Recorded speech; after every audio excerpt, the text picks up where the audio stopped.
سجدے میں ہم اپنی سب سے خوبصورت اور اپنی جو ماتھا ہے، جو آنریبل چیز ہے، جس کو ہم جھکنے نہیں دیتے لوگوں کے سامنے، ہم اللہ کے سامنے زمین پہ لگا دیتے ہیں، اور اللہ تعالیٰ کو یہ چیز بہت پسند ہے۔ اقرب ما یکون العبد من ربہ وهو ساجد فاکثر الدعاء، سب سے محبوب چیز جو اپنے رب کو ہے وہ کیا ہے؟ یا جب سب سے قریب انسان اپنے رب پہ کب ہوتا ہے؟ جب وہ سجدے کی حالت میں ہوتا ہے۔ تو اللہ کی نے فرمایا فاکثر الدعاء، کثرت سے دعا کرو، اور ہم 3 دفعہ، 5 دفعہ، 7 دفعہ، 8 دفعہ، 10 دفعہ، ایون اور جتنے دفعہ پڑھیں، لیکن بس سبحان ربی الاعلیٰ پڑھ کے اٹھ جاتے ہیں۔ اس لیے مسلم کی 482 نمبر حدیث ہے۔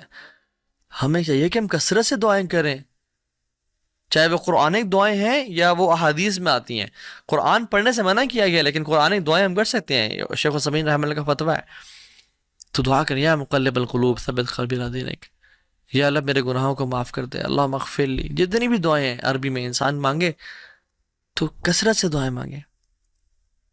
اور ایک اور حدیث، ابو موال بالی نے رضی اللہ تعالیٰ عنہ رسول اللہ پوچھا، رسول اللہ صلی اللہ علیہ وسلم کون سی دعا اللہ تعالیٰ سنتے ہیں؟ تو پہلے ہم نے ذکر کر لیا تھا جوف اللیل الآخر، جو رات کے آخری حصے میں کی جاتی ہے، اور دوسرا پارٹ وَدُبُرَ الصَّلَاةُ الْمَكْتُوبَاتِ and by the end of every prayer۔ دبر کا لفظ جب بھی آتا ہے تو جب نماز کے بارے میں آیا ہے اور دعا کے بارے میں خاص طور پہ، تو میں پورے اس ڈسکشن کو سمرائز کر رہا ہوں، اور وہ شیخ عثیمین کے فتویٰ سے بتا رہا ہوں کہ جب بھی دبر صلات کا جو ٹرم یوز کی گئی ہے، تو جب دعا کی بات ہو رہی ہے تو وہ نماز میں سلام پھرنے سے پہلے کی بات ہو رہی ہے، اور جب اذکار کی بات ہو رہی ہے، جیسے اللہ کے نبی صلی اللہ علیہ وسلم نے اپنے ایک صحابی رسول کو، معاذ بن جبل کو فرمایا کہ میں تم سے بڑی محبت کرتا ہوں، میں تم سے بڑی محبت کرتا ہوں، تو تم فی دبر الصلاۃ یعنی نماز کے آخر میں یہ پڑھا کرو اللہم اعنی علی ذکرک و شکرک و حسن عبادتک۔ اب چونکہ یہ ذکر ہے تو اس سے مراد نماز کے فوراً بعد، اور جب اللہ کے نبی صلی اللہ علیہ وسلم دعا کی بات کریں تو یعنی نماز سے بالکل سلام پھرنے سے پہلے۔ یہ شیخ عثیمین نے اس پوری ڈسکشن کو سمرائز کیا رحمہ اللہ، کیونکہ قرآن میں بھی آتا ہے نا کہ فَإِذَا قَضَيْتُمُ الصَّلَاةَ فَاذْكُرُوا اللَّهَ، جب تم نماز ختم کر دو اللہ کا ذکر کرو، ذکر از آفٹر صلاح، اور بہت سارے اذکار میں دعائیں بھی ہیں ڈیفینیٹلی، ٹھیک ہے۔ سو کہنے کا مطلب یہ ہے کہ the irony is and ایک جو عجیب بات ہے وہ یہ ہے کہ ہم جو تشہد میں کا آخری حصہ ہے اس میں ہم بس ایک دعا پڑھ کے سلام پھیر دیتے ہیں۔ We are missing a lot on this opportunity۔ رسول اللہ صلی اللہ علیہ وسلم نے فرمایا کہ اس وقت میں جو تمہیں دعا پسند آتی ہے تم وہ کرو۔ عام طور پہ ہمارے ٹرینڈ بنا ہوا ہے کہ ہم وہ ایک دعا جو ہے رٹی رٹائی رب اجعلنی مقیم الصلاۃ ومن ذریتی، یہ کر سکتے ہیں، لیکن اور بھی تو مانگیں۔ اللہ کے نبی نے فرمایا کہ 4 چیزوں سے پناہ مانگو، قبر کے عذاب سے، موت کے عذاب یعنی زندگی موت کے عذاب سے، جہنم کے عذاب سے، اور دجال کے فتنے سے پناہ مانگو۔ اس طرح کی جتنی دعائیں آپ کر سکتے ہیں کریں، جو دعا چاہتے ہیں آپ سلام پھیرنے سے پہلے کریں۔ اور ہمارے سب کانٹیننٹ میں ایک عجیب سی بات آئرنی یہ ہے کہ سلام پھیرنے سے پہلے ہم دعا نہیں کرتے، اور سلام پھیرنے کے بعد اجتماعی سب لوگ ہاتھ کھڑے کر دیتے ہیں، جو کہ صحابہ کرام کے دور میں نہیں ہوا کرتا تھا۔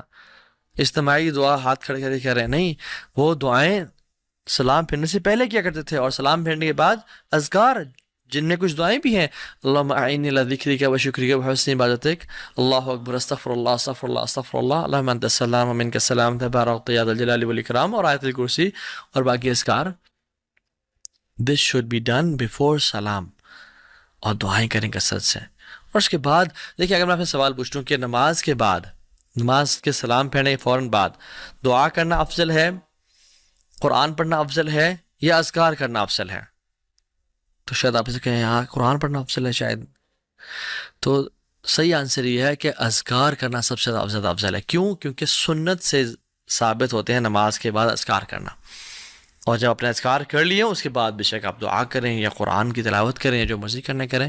سو جو چیز سنت سے ثابت ہے وہ سب سے بہترین اور افضل ہے، تو ہمیں یہ چاہیے کہ ہم یہ کام کریں۔ ایک اور مارننگ ہیبٹ جو کہ ہمیں کرنی چاہیے، اور جو اپرچونٹی ہے اللہ تعالیٰ کی ذمت میں، اللہ تعالیٰ کی پروٹیکشن میں آنے کی، وہ یہ کہ نماز فجر باجماعت سے پڑھنا۔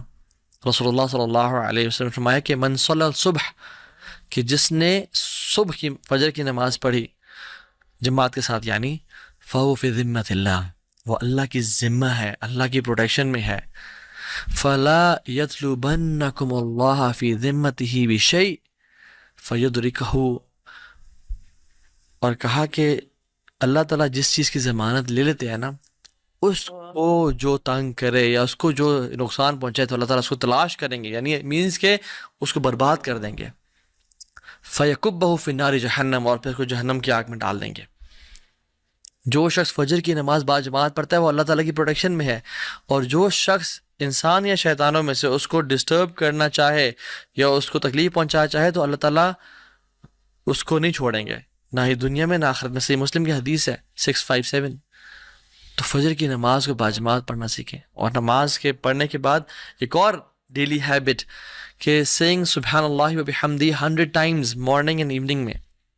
جو شخص یہ پڑھ لیتا ہے، حدیث میں آتا ہے کہ قیامت کے دن اس شخص سے بہتر کسی اور کے اعمال نہیں ہوں گے. اللہ اکبر، سوا اس شخص کے جو اس سے بھی زیادہ پڑھ کے آئے گا سبحان اللہ و بحمدہ. سم ٹائمز وی تھنک کہ بس یہ چھوٹے سے اعمال ہیں، وی بلیٹل دیز ایکشنز، بٹ سبحان اللہ یہ حشر کے دن ہوگا معلوم کہ جیتا کون اور ہارا کون، اور وہ جو یہ عمل کر کے آئے گا.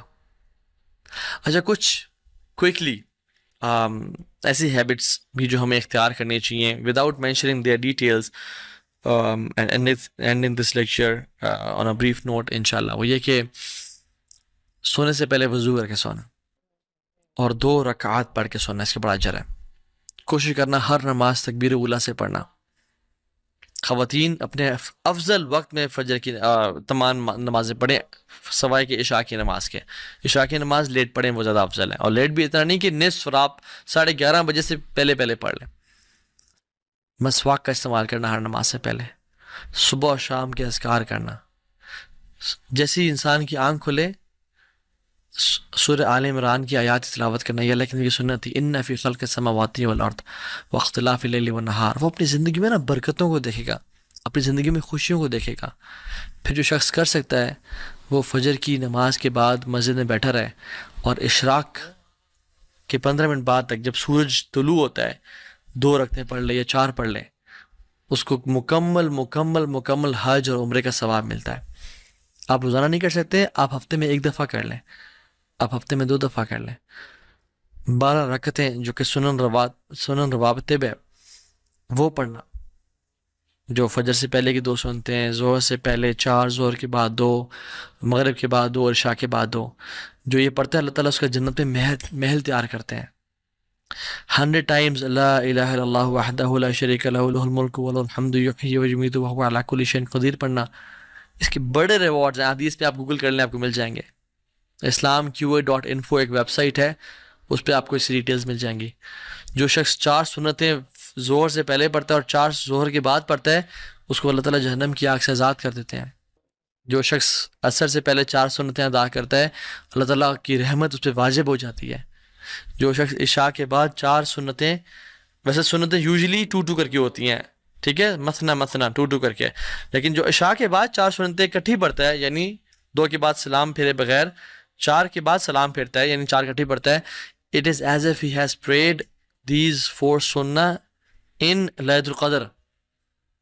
مختلف احادیث کو جمع کیا جائے تو یہ حدیث جو ہے نا اس کی اتھینٹسٹی ہمیں ملتی ہے. بہت ساری ضعیف روایت بھی ہیں مگر وہ حسن لغیری کے درجے تک، اور محدثین نے اس کی یہ بیان کیا کہ یہ جائز ہو جاتی ہے. اگر آپ کچھ بھی نہیں کر سکتے نا تو کم از کم جو میں نے ساری آج باتیں کی ہیں کم از کم ان میں سے شارٹ لسٹ کر لیں 3، کہ آج کے بعد میں نے قرآن ہر نماز کے بعد یا اس سے پہلے 10-15 منٹ پڑھنا ہے.